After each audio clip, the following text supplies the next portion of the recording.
What's up, YouTube? I'm here today with a full-length video on the very same topics that you all been requesting that I do over TikTok.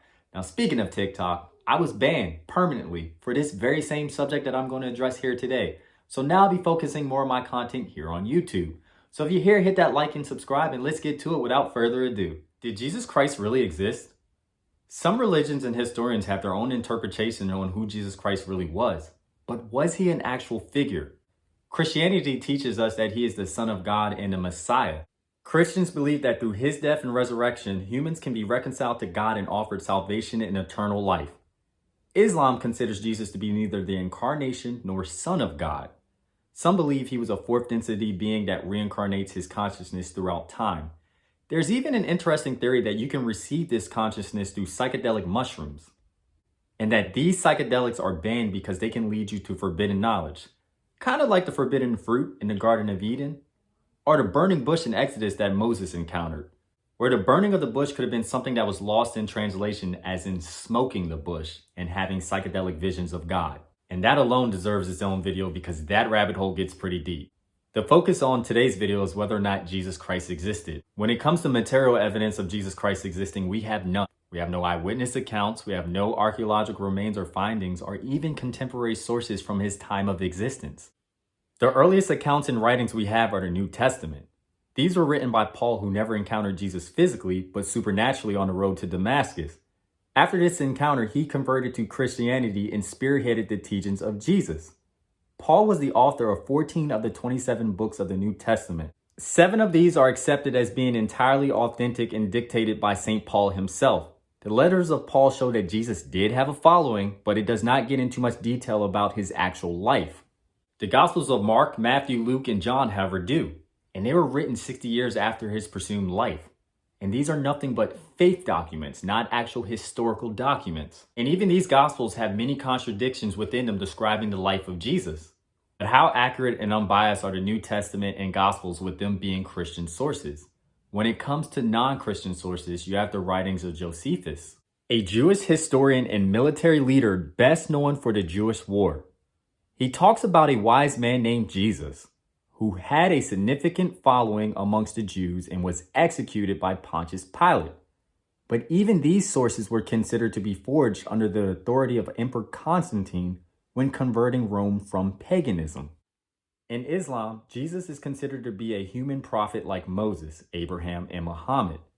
The Quran, which came out 600 years after the quote-unquote life of Jesus, never describes Jesus as the Son of God. Now, speaking of son, this could also be something that was lost in translation. It is believed that the story of Jesus is just a personification of the sun's movement through the 12 zodiacs. Ancient civilizations worshipped the sun. They knew that without it, life on the planet wouldn't exist. They had knowledge of astrology and tracked the sun's movement throughout the stars. When you look at the star Sirius, the brightest star in the east, on December 24th, it aligns with the brightest stars on Orion's belt. At the time, these stars were known as the Three Kings. December 25th, the Three Kings all point to the sun. The Three Kings follow the star in the east to locate the sunrise. This represents the birth of the sun. The Virgin Mary represents the Virgo constellation. Virgo is the house of bread, because during August and September, it is the time of harvest. The Hebrew translation of Bethlehem is house of bread. From December 22nd through December 24th, the sun stops moving south and stays in the southern crux. This is after the winter equinox, which signifies death because of the colder days, longer nights, and lack of harvest in the northern hemisphere. Now, the same thing could be applied for the spring equinox. Ever notice how you celebrate Easter during the same time period? Easter represents when the sun rises from the southern crux and overpowers the darkness, bringing longer days and more life back to the planet. Every 2150 years, the sun would rise on a new zodiac in a constellation. This was considered a new age. Jesus' presumed birthday was considered the start of the age of Pisces, hence why the fish is so symbolic in Christianity. In the Gospel Luke, Jesus said, "Behold, when you have entered into the city, a man will meet you carrying a pitcher of water. Follow him into the house he enters." This could be interpreted in many ways, as in a reference to him being the sun moving into the age of Aquarius. Or in the metaphysical realm and beliefs, it could be translated as our consciousness as a planet being shifted into a higher enlightenment. The age of Aquarius is known as the Age of Enlightenment. When we look around the world, the image of Jesus looks different depending on which region the story was told. It's almost as if man made God in his image and not the other way around. When most people think of Jesus, they probably picture a white man with long hair and a long beard. But why is that? Well, y'all can thank Leonardo da Vinci and the Italian Renaissance for this. Cesare Borgia hired da Vinci to be an architect and engineer. It was rumored that they had an intimate relationship at the time. Cesare was considered a very attractive man until he got syphilis. Da Vinci showed his love for him through his artwork. His father, Rodrigo Borgia, later becomes Pope Alexander VI, and under the authority of the Catholic Church and the elite, he had his son's picture put up as Jesus and ordered any picture of a bronze-colored Jesus destroyed. There are stories to that of Jesus Christ that predate the Bible. If you were to visit the Temple of Luxor in Egypt, you'll see that there are ancient hieroglyphs that describe a divine conception, where a mother delivers a child in a cave, and three stooges come to visit the infant deity. Now this sounds very similar to the nativity story, but the only thing is this story was told 2,000 years earlier. There are over 180 similarities between Horus and Jesus Christ. Horus' mother was the virgin goddess Isis.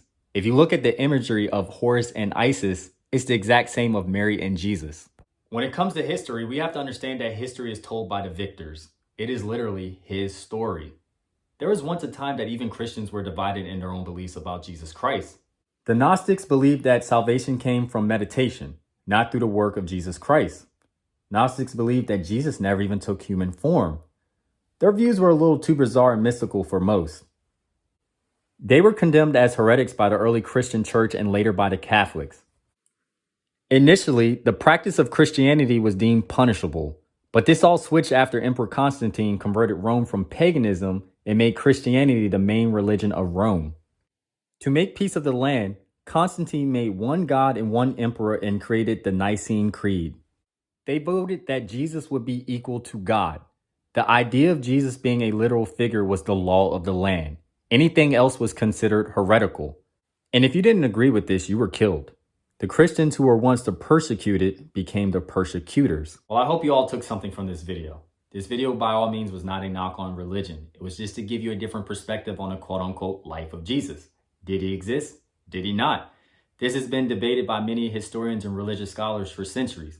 But at the end of the day, we are all free to believe in what we want to believe. The choice is yours. If you enjoyed this type of content, go ahead and hit that like and subscribe button because I'll be posting more daily content along the lines of this. My next video will get deeper into the psychedelic mushroom theory and Jesus Christ. Until then, I will see you.